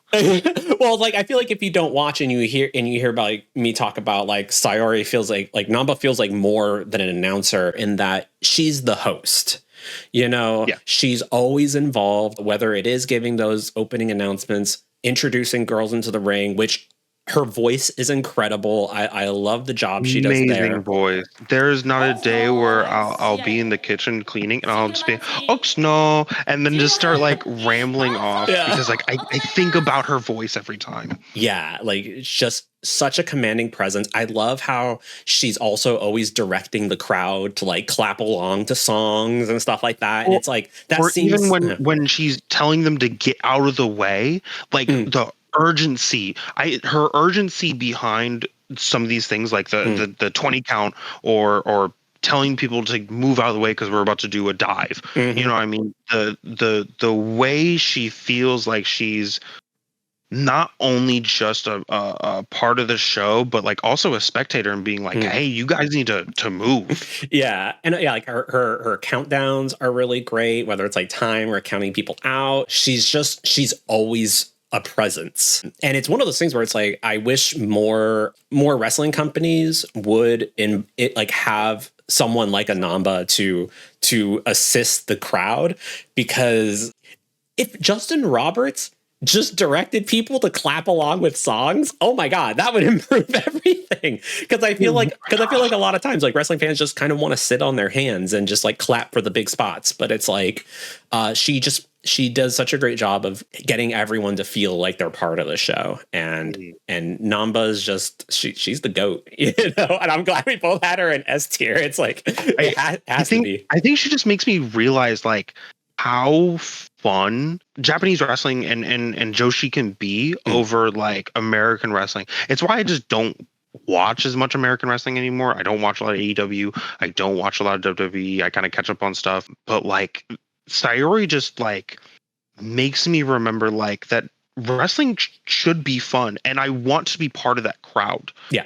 Like sometimes when she gets people to clap or to do whatever, I'm like, I wish I was there. I do it at home. Oh my God. I wish I was there. Like even like after she's done, like after the up girls are done, they start playing the dun, dun, dun, dun. I'm at home, like I'm clapping along and stuff like that. it's that presence that you can feel through the screen. And she even, she'll always be like, Wrestle Universe, and like wave to the camera and stuff like that. Like the wave to the camera. Yeah. Oh my gosh, we could spend 3 hours talking about her. And it all sounds like so simple. Like, because it's like, why don't other wrestling companies have someone like her, like more of a host, along as being a ring announcer? But again, that's just something that makes TJPW just feel really unique. For sure. The GOAT. The GOAT. All right, here we go. Another rookie. And our last of the our last up girl here, it's Shino Suzuki. I play Shino in my C tier right behind Raku. Shino is, all right, first of all, like, as an up girl, as a pop performer, she is like the only girl in that group that can match Watanabe's energy. Like, yeah. And that's always fun to watch. I love watching them interact, like when they're performing their songs, because when they have to like face each other or like just do steps together, like their faces just light up. Like they look like they're just having so much fun. And Shino, as a wrestler, I feel like she's really starting to put it all together. Her in-ring style isn't like, it's pretty, I'd say she has like a pretty standard in-ring style, and she's solid enough. I think where she really comes through though is she is such a naturally charismatic babyface, and she has some of my like favorite facials in the company. Like she can tell so much of the story and like what she's feeling just by the way she's emoting in the ring. And she's also kind of like the opposite of Miu, of where when Miu wants to power up, she tightens up her ponytail. But what Shino is like, once she starts losing her ponytail, that's when she starts getting fired up. And so I've really enjoyed watching her in this past rookie year. And I think it's going to be fun to see like if and when she finds that next gear. I have her in my C tier. She's right below Runa. I think she's solid. I don't really have any strong feelings about her. I don't have any like bad feelings about her. She's a bus driver. That's pretty cool. Yeah, I like her a lot. I like her being able to match Miu Watanabe is just because it's like Miu is just such a spectacle, and someone like Shino also just kind of lights up the room. And I just kind of look at her, I'm like, where did you come from? She just has a natural charisma. She has like that intensity that's like kind of like just under the surface that she can tap into, and it's always surprising when it comes out. So yeah, I think it's one of those things where like, if she sticks with it, I think she's gonna be really strong in the future. Yeah, for sure. All right, next up is another pillar here in TJPW. It is the biggest kaiju, Shoko Nakajima. Where do you play Shoko?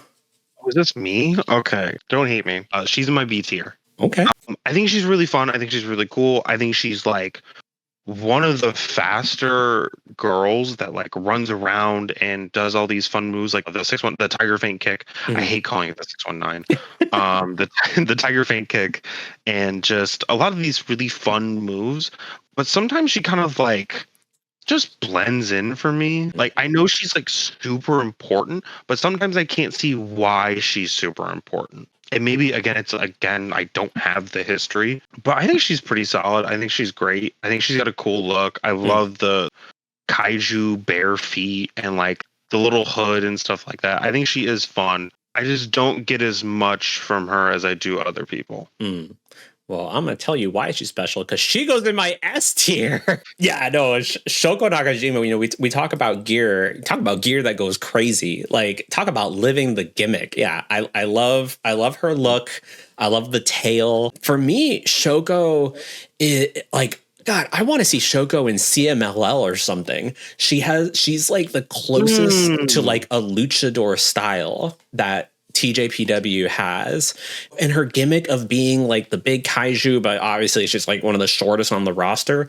You really wouldn't know that from the way she wrestles, because she's so hard hitting. She's so fast. She can be very technical when she wants to, and she uses that speed. Like, there are other girls who maybe would be more considered a high flyer, like even like a Mizuki, right? Because she likes to do those big dives to the outside.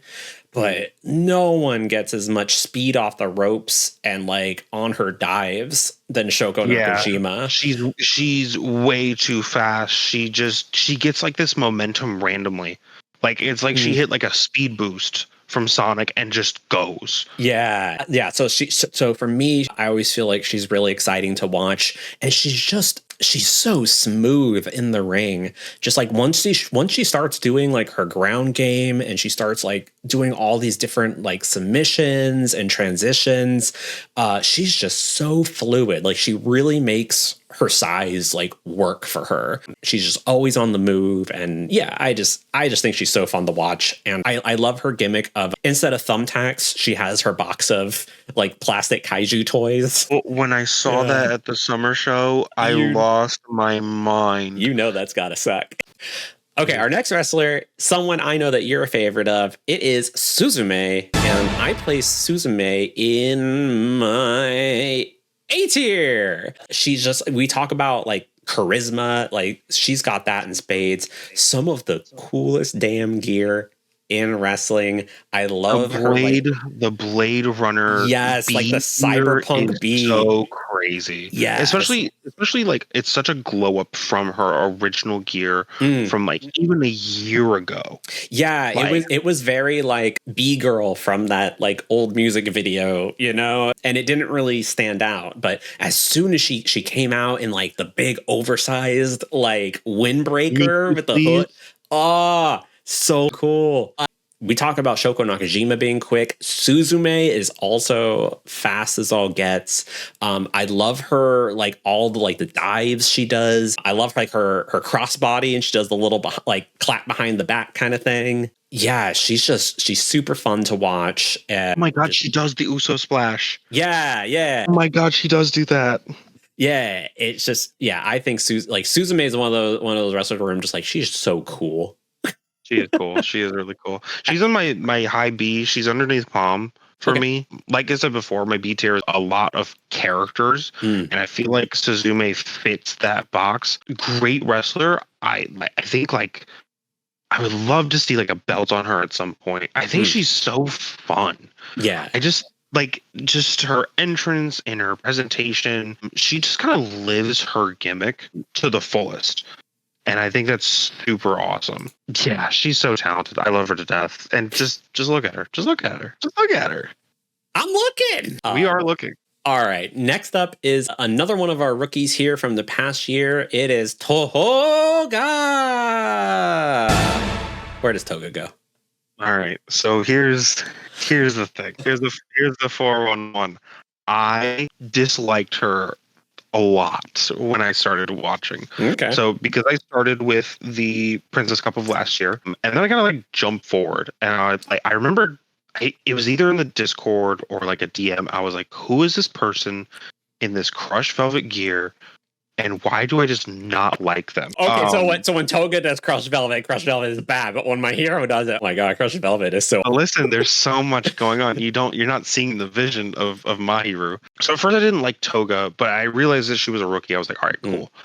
And then she chopped off her hair, and then she started throwing these gnarly forearms, like the throwing someone against the ropes, returning, and then them returning and hitting them with the forearm down to the ground, like how Kane would do the big boot and then the drop down, like he would drop down to a knee. Oh my gosh, I love that so much. She is so fun. She's so explosive. I feel like she's getting into her bag. A little more confidence will take her so far.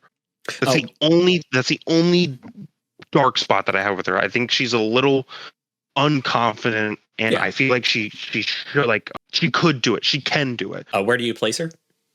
Where did I do that? C above Toribami. Oh, you know that's so funny because I also put her in C just above Toribami. We're thriving out here. Toga's for the boys.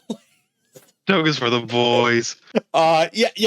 I think you basically nailed it. She just needs a boost in confidence. Of all the rookies, she's like the powerhouse, right? So she brings something different that the other girls don't. And yeah, I think that she has all the ability in the world. It's just, yeah, she just needs to get those reps in, get more confident, take a striking lesson from Runa. Oh my God. How do you do it? Well, I don't no. When her and Runa had a singles match, I lost my mind. I was like, this is incredible. Like they're both swinging. Yeah. And like I think like it was in the middle of like a card that I just kind of like was kind of sleepy on. I was like, I don't even remember what show it was, but I just remember like seeing the first forearm from Ruka and then seeing that other forearm from Toga, and I was like, here we go. Like this is, you know, when Biggie said big meaty men slapping meat, like this is like that little bit. I was like, oh, here we go. Just two hosses just hitting each other. 15-year-old Haas just because she hits so hard. But like what she is. Yeah. She hits people hard. She tanks hits. I don't know what you want. But yeah, I think Toga's good. She's gonna be, you know, just like these rookies. She's gonna be really fun to watch grow and you know, just kind of come into her own. For sure. Next up, the last of this class of rookies. It's Wakana. I'm gonna take it. God, what a star! What an absolute star! I remember seeing her, and out of everyone on the show, on one of these shows, I remember seeing some of these rookies, and I was looking at Wakana, and I was like, oh my God, she's a star. And she hadn't even like done a single thing. When I talk about people that have it, I think she has it. I don't think she has the wrestling portion down. She's an idol, right? Yeah. She's just got this like charisma without even like moving a finger that just radiates from her. And like the gear stick, she's just so bright. And like, even though I don't really get to see her wrestle as much because she's in a lot of tag matches, she's on a lot of singles. Oh my God, I just watched her versus Mahiro, and Mahiro went over, and I was just like you don't get to see Wakana wrestle a lot. Yeah. Or even win a lot. I'll say she's a busy girl. She's like a mukbanger, so you know she's always eating. Sorry, that took me out for a minute. I didn't even realize she did mukbang content. That's crazy. Yeah. Oh wait, where do you have Wakana? I have her be underneath Shoko. Oh, okay. So I have Wakana in my C tier, just under Raku here. So I remember when Wakana debuted, I remember being like, "Girl, like you need to slow your roll because you're trying to do too much here." Like she has the crazy complex gear. Like I mean, her gear is awesome. It's very intricate. I love it. Yeah. I remember her coming out with the super intricate gear, and then her entrance pose is like 5 poses at the same time. It's like spin, I think reach, point. She's like a Power Ranger. Yeah. She's a Power Ranger. And like I think that's what she reminds me of. She just reminds me of like this Sentai fighter character that just like is ready to fight and save the day. Yeah, totally like natural babyface charisma. But yeah, I remember at first being like who's this girl trying so hard? You know, totally grew to love Wakana Uehara. She has progressed a lot in the ring as well. She's another one of these girls where you can watch her now versus when she first debuted, and the confidence is like night and day. She's way more fluid in the ring now. She's really putting it together, and she's really starting to show a lot more depth and personality. Like her facing off against Aja Kong at one of their more recent shows, that was like really impressive. Like not only to see her fighting really hard, striking hard, but just like showing attitude, showing tenacity, like in the face of someone who is pretty much insurmountable for a lot of the girls in TJPW and Aja Kong. It just showed like a different layer of her character that I'm really excited to see how that comes along. And so I think she's one of these girls where, you know, we have the rookie tournament coming up. She's absolutely one of the favorites. It feels like it's her and Himawari are like the two favorites. And yeah, I think that she has everything going for her. And so I think like, you know, we talked about in the beginning how, if we do this list again a year from now, it would be really different with how everyone is progressing. And I would totally see Wakana like moving up in my tier like in the next year or so. Sure, yeah. Yeah, I just need to see like some bigger singles matches from her. I need to see some more singles matches from her too. I feel like the tag she gets a little bit washed out, especially with the crazy cast that is surrounding her at all times. Maybe she should go a little lower. I just think like she just has like this thing that I see every time I see her, and I'm just like, this is the one. Like she's gonna go somewhere, and like I can't wait to see it. But like she's not there yet. Did you see the tweet about how she wants to wrestle more like Ospreay or Ricochet? Are you kidding me? Yeah, and like then they followed her on Twitter. That's awesome. Yeah, that's actually gnarly. Like it's one of those things where it's like she hasn't shown like that much athleticism. No. But it's like if that's the direction she wants to go, and she starts incorporating like more like flying moves or just like more flippy nonsense, that would be dope, and it would definitely be something to set her apart for sure. Yeah, I think she's solid. I can't wait to see where she goes. I think she's incredible. All right, we're in our final four here, and our last of the TJPW pillars, it is the magical girl, Yuka Sakazaki. I think she's great. I put her towards the bottom of my A tier, right above Suzume. I mean, she's just, a bundle of energy, a bundle of joy. I think I prefer her tag matches with Mizuki as opposed to her singles matches.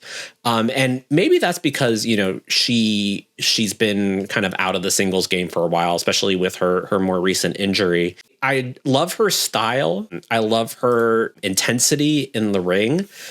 Where she kind of falls short for me, at least in comparison to the other pillars, is, I talked earlier about how Rika Tatsumi, I feel like one of her weaknesses is selling. That is Yuka's weakness big time. There are a lot of times where I feel like she just stops selling. She can kind of get into this mode where it's just like next move, and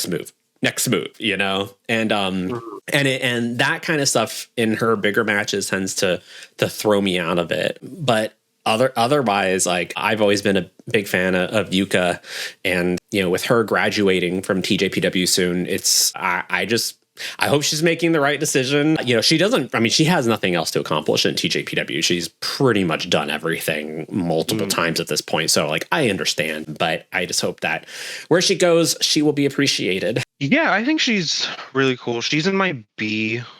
Underneath Shoko. I don't have that relationship, like again with a lot of some of these wrestlers. I just don't have that relationship with Yuka. I remember seeing her originally over in W. I mean, actually, what's funny is her theme song was my wake up alarm for a bit because I was yeah. You know how terrifying that is to wake up to? I can imagine. It's so scary. Like I wake up and I'm like. But I think she's really solid. Like you said with the selling, she just kind of does just pop up and like move, and then goes down the ground for a minute and then like move. Like we were watching I was watching the one where she returns and she does the tag with Mizuki against Pom and Misao, the Rascals. And she'll get knocked down sometimes, and I thought it was just ring rust for a minute because she was injured for a while. But then, like, I realized, like, I forgot, like, she does do this sometimes, where she just kind of wrestles and forgets to like stay down. Yeah, and give her opponent like that moment of like, oh, like there's a legitimacy to, let's say, Pom kicking her shin in. You know what I mean? Like I said, that's the weakness of her game, right? Because everything else is awesome. Like I love like her high flying moves. I love like her when she does like the little cartwheel to like she goes from turnbuckle and then she like uses the rope to like kind of cartwheel to the apron and attack. Like I love all of those unique traits. I love her spinning elbow. Like her strikes are awesome. It's just that when someone hits a big move on her and she gets up first, I'm just like, girl. Girl, stay down. Like, let it breathe. Yeah. She also has like this, what I love, because like going back to the Miu Watanabe and Yuka Sakazaki finals of last year, that who's the wrestler I'm thinking about? Kota Ibushi. When Kota Ibushi does that, like the veil goes over his eyes. Yeah, and the dark place, the murder face. Yeah. Yeah. Yuka does that, and I'm like, wow, like this is terrifying. Yeah. Like, I got so worried for Miyu, and I was like, Miyu, I want Miyu to fight back. Yeah. I think she is a really solid wrestler. I think just the complaints of her selling are very valid. Again, I wish the best for her outside of CJPW. I hope AEW really does use her. I mean, that's another video in itself, talking about AEW. Right.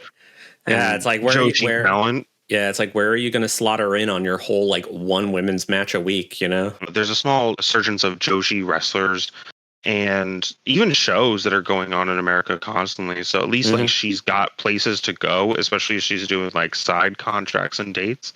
Yeah, if she's working indies here in the U.S., then by all means, you can come on over. And if not, get that bag. I don't really care. Yeah. I wish the best. Oh yeah. All right. Final three here, and our next wrestler here is the Burning Venus, one half of the Bakuratsu sisters. It is Burning Her Aino. It's Yuki Aino. Where does Yuki Aino go for you? Yuki Aino A. She's at the bottom of A. Oh wait, I love her to death. I think she's really fun. I remember going back and watching forget what video it was about the Bakuratsu sisters. Really cool video. If you want to link that or flash it on the screen when you edit this. Just all of Joe Shizzle's channel. Yeah, just all of Joe Shizzle's channel for real. I think she's really cool. The latest stuff where she's tagging with Ryu Mizunami. I think there's such a fun combo. I love her gear. Like, okay, I've had this in my brain for a while. Why haven't people been putting slits in the back of their pants to cool down? It's where all the heat is. I've literally been thinking about this for years, and finally I see a wrestler that does this. And I'm like, thank God, someone understands. Someone gets it. I think she's super cool. She's a hoss. She just feels so legitimate compared to a lot of the roster. She's just so cool. Like, she just feels like someone I could, like, go and get beers with and then, like, go watch her just beat up a couple people. Yeah, crack open a Sapporo and then go watch the fights. Yeah, of course. Yeah. I put Stone Cold Yuki Aino. She's in my upper B. She's such an important figure in TJPW. You know, she's been around as long as some of the pillars here, and she's gone through so many, like, different transformations in a way, and it's so cool to see that, like, she consistently is improving. She's finding new ways to, like, stand out. You mentioned her gear, like her straight up, like, Rage of the Dragons, like Neo Geo gear. It's so cool. Like the suspenders with the crop top, tank top. Yeah, like the mesh crop. Oh my gosh, it's so cool. Yeah, so awesome looking. And then recently she, like, dyed her hair pink. That looks even cooler. And like you said, you know, she's a hoss. She's a one of the rare, like, power wrestlers in TJPW, and so it really helps her stand out. And yeah, this tag team she's got going with Aniki feels like such a great fit for her. Yeah, she's just overall an awesome wrestler, and like I said, it's cool to see that she's still improving, she's still getting better, and you know, still staying very much relevant in Teach. I definitely want more for her. Like, out of everyone on this roster, this is the person that I would Ultimo Dragon. Like, this is the person that I would give every single belt to, because they're so cool. They have a great moveset. They just look so legitimate. She looks incredible. Every time I see her, there's not a moment where I, like, look away from my screen. I think she's one of the few that I literally have to, like, sit down. Like, I want to sit down and watch this. Or it's like, if it's in the feed on the video and I can click for, like, a specific match, hers is first. I'm going to watch that first, and I'll go back to the card later to look at everything else. And a kick-ass theme song too. I mean, that's a separate tier list. It's like entrance themes, but oh my god, hers is like so just like 90s anime. I love it. it is. It's really cool. All right, next up is the last of our pop idol girls from SKE48. It is the genius girl Yuki Arai, and you know, some people make their entire personalities out of hating this girl, but not me. Yuki Arai is going right into my A tier. I am such a big fan of Yuki. You know, we've talked a lot about the rookies and how long people have been wrestling compared to like kind of like when they start to reach her potential. Yuki Arai, to me, like, for watching TJPW for a few years now, I felt like just one day she just appeared and was this damn good. It's like I struggle to think of like Yuki Arai as a rookie because it just feels like, yeah, dude, she's the genius girl. Like, she is just the full package. She's hugely charismatic. I mean, obviously being in SKE48 doesn't hurt. She has I think, some of the best facials in pro wrestling. Like when she flips that switch to turn on that fire and turn on that, and she starts gritting her teeth, the way she like handles herself in the ring, I just can't take my eyes off her when she gets in that zone. And having her team up with Saki Akai, the whole like big sister little sister thing, that did such wonders for her as a performer, as a wrestler. And yeah, I just like she's definitely going to be a champion again someday in TJPW. It's one of those things where it's like I hope she sticks with wrestling, like and it's cool that like whenever they do, because TJPW likes to do their hometown shows. Whenever Yuki Arai comes home, you also get like a mini SKE concert. That's always a lot of fun. Yeah, you will catch me at 2 a.m. watching TJPW live, screaming "Finally!" Like whenever she hits that big axe kick. Yeah, dude, Yuki Arai she's cool. So SKE is the idol group that she's part of. Yes. Okay. And there's like it's like one of those groups where they have like 20 members or something. It's like yeah. She's inevitable. She's Thanos. I can't say anything about it. I see her, and every time I see her, she brings this different energy to a match, whether it's she's very cheerful or very just malicious. She's just so interesting. Like you said, it feels like she just kind of shows up and does the most amazing things and then just disappears. Her axe kick to the back of the head is crazy because she'll do it to like the top crown of someone's head, and I'm like, that looks awful. Like I would never want to, like, this is something I wouldn't want to take for some reason. I think she's so cool. Her relationship with Saki Akai is just amazing. I just watched that last match that Saki Akai just had. Really emotional stuff. She's just good. There's no words for it. I can't believe there are people who don't like her. She is in my A. She's above Yuki Aino. Yeah. The Battle of the Yukis. Yeah. There's a lot of Yukis going on here. Speaking of, it's the last girl, the final girl. It is the casual booty. The casual. Let me say that one more time. Casual booty. The casual beauty. Yeah, you better leave that in. Yuki Kamifuku. Kamyu. Where does Kamyu land for you? She's my high B underneath Suzume. Okay. I think ever since the announcement of Saki Akai retiring, I think she's really stepped up her game. And I don't know if it's because she now knows that she's like the tall girl, or she's like the tall, beautiful girl. Yeah. But there's something that like, because I originally just didn't care. Like she was cool to watch. She was really fun. But then like something snapped. And like I feel like she's been doing so well. Like she's in the battle royal at All Rise, and there's a spot where she big boots, I think, Rika and Miu Watanabe, and then Raku comes up and she just pokes her in the eyes and then claps and then does a suplex. Yeah, like she's just on it, and it's just so fun to watch. And I think this might be my favorite gear.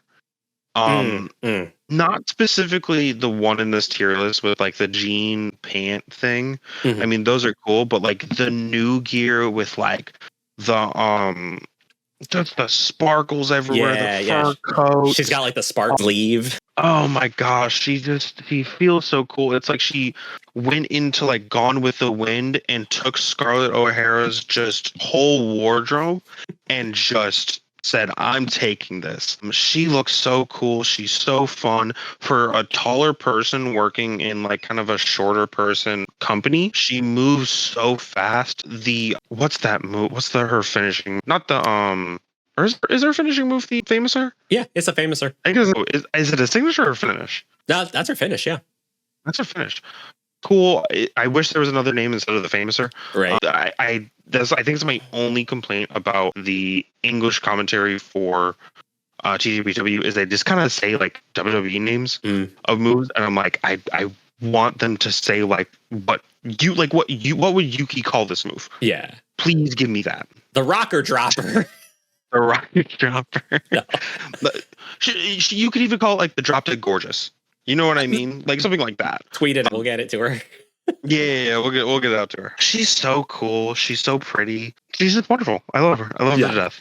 Yeah, so I have her in my high A, right underneath Pom, and yeah, you are right on. I don't know what happened this past year, but around the time Saki Akai announced she's retiring, all of a sudden Kamiyu shows up like, I'm a main eventer now.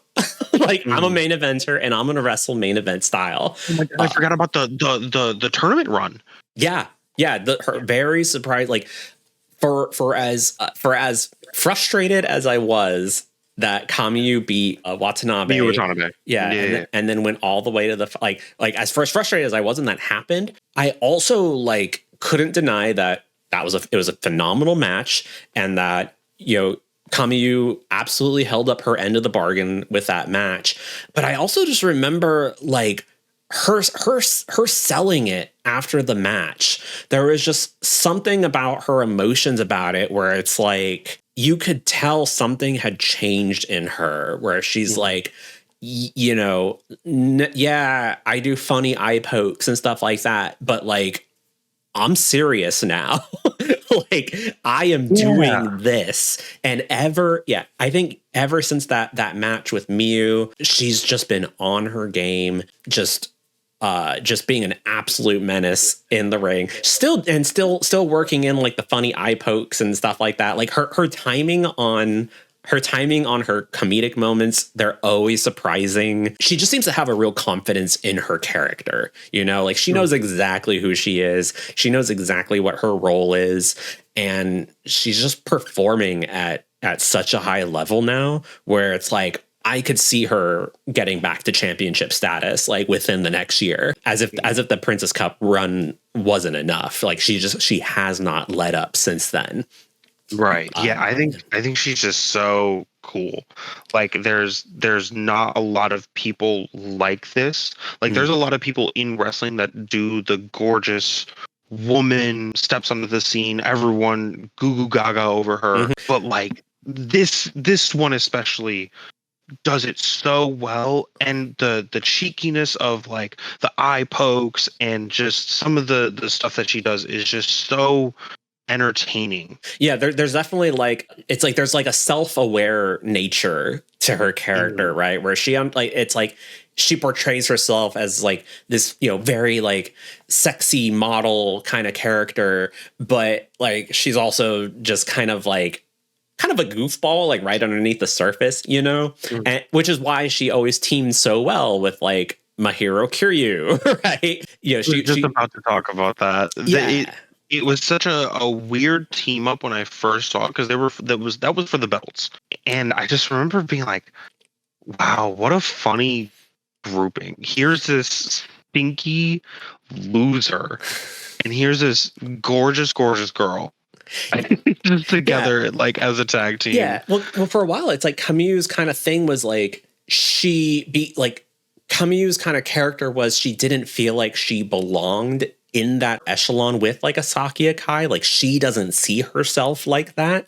And so she would be teaming with these girls who like are, whose gimmicks don't involve like, beauty or modeling or something like that. And like basically like trying to like bring them up to that standard, of like, no, like we'll team up and like you'll be as cool as I am, right? But really it's her trying to like mask her own insecurity in that way. And yeah, so it's like there's always something interesting going on with Kamiyu's character, and now we're really seeing like the more serious side of it. And I need to move her up. I like. Oh, okay, yeah, you got me right above Himawari. Right above. Well, that's a big jump. That's a big jump. There's the amount of layers that she just has. Like even like this history that I don't have with like her being insecure. There's just so much to her, and like every match that she has, there's more and more and more. And I want more. And like it's really nice that every show I get to see her. She's one of the wrestlers there that is always wrestling, is always on. Is always doing something on the show, no matter if it's like a small wrestling match of squash or like even a long drag out. It's like she's always doing something, and like that's so cool for me. And one other like one little thing she does that I really love is whenever she goes to like run the ropes, she kind of like pre-winds up. She kind of like runs in place for like half a step. It adds so much. It makes it look like because obviously she's so much taller, she doesn't need to take as many steps to get to the ropes, but whenever she does that, it just makes it look like she's going so much faster. It's like a Mario jump up, and then like she now runs to the rope. I do notice that, but I wonder if it's because she's so tall, like she has such long legs that she has to like readjust, but she does it so well that's like not even noticeable. It just seems like a quirk, like you said. I just treat it like a fun quirk because like it works. It always looks cool when she does it. Okay, so that is the entire Tokyo Joshi Pro roster, and these are our tier lists as we see them. Again, this is just our personal opinions, our personal tastes and preferences. And I think, I'm trying to like see like where our big differences are. I think we're actually we're not terribly dissimilar. It doesn't seem. I think from my side, a lot of the people that you see as pillars just don't have history with. And I think that's one of the big things that like I'll see them on TV, or I'll cast on my TV. I'll see them on my screen, and I just look at them and I'm just like, they're pretty cool, but I don't have like the best relationship with them for sure. But like besides that, like most of our stuff lines up. I mean, we have Namba at number 1, Yeah, I feel like as long as you have like Namba and the Miyus in the S tier, no one can complain. We're good. No, for sure. Well, thank you for taking all this time to hang out with me and to talk about TJ. This was definitely like a long time coming. We should have been doing this a long time ago. We definitely should have. I really enjoyed this for sure. I don't know if we're going to do this next year. I mean, the roster is going to completely change. Even in the next month, you know what I mean? Like we were talking about the rookies, and like that tournament coming up is going to be so exciting to watch. And just like the way that TJPW evolves, like me skipping from the 22 tournament to now and seeing like the change in the roster and the change in the people, and like even within the past few months of just like September, October, it's just so incredible watching these wrestlers like wrestle and like learn their gimmicks and be themselves and have fun. I think that's the biggest thing that I love about this company is that a lot of these wrestlers are having fun. Yeah, I love seeing that on their faces. Like a lot of other places, you don't get to see that. Some are like Noah, for example. Noah's a very serious one, or even sometimes like AEW sometimes gets a little too serious for my taste. Yeah, and I think it also helps that like TJPW, it's not a traditional wrestling company in that like there's really no like heel or face kind of oppositions. It's like, no, they're all faces. Like they're all just like trying to do their best. They all want to win except Mahiro Kiryu, and there's just like a level of respect to it all. And yeah, it just makes for like light watching, you know? It's like you're getting fantastic wrestling with just really awesome characters. And like you said, it never feels like it stagnates. There's always someone evolving. There's always someone growing. There's always just like changes to be had and to be seen. And so, yeah, I mean, this all reasons why Tokyo Joshi Pro is my favorite promotion. It's one of the easiest things to get into. If you're looking for Joshi content and like you like something like Sendai Girls or even Stardom are like they look a little too tough to watch, like TJPW is like the perfect thing for you to get into. And out of everything on the Wrestle Universe app, like TJPW is very easy to get into. You can select what matches you want to watch, and it's so much fun. It doesn't feel like you have to like sit there and absorb everything. You can go at your own pace, which is really cool about this promotion. And again, a lot of the roster is just super fun. And it also helps that like they only do like 3 to 4 shows a month, you know? So it's kind of, it's almost like it's difficult to fall behind. And even if you do, you're probably not that behind, as opposed to other promotions that are doing like 3 to 4 shows a week. I'm literally like 3 shows behind here, but in DDT I'm like 10.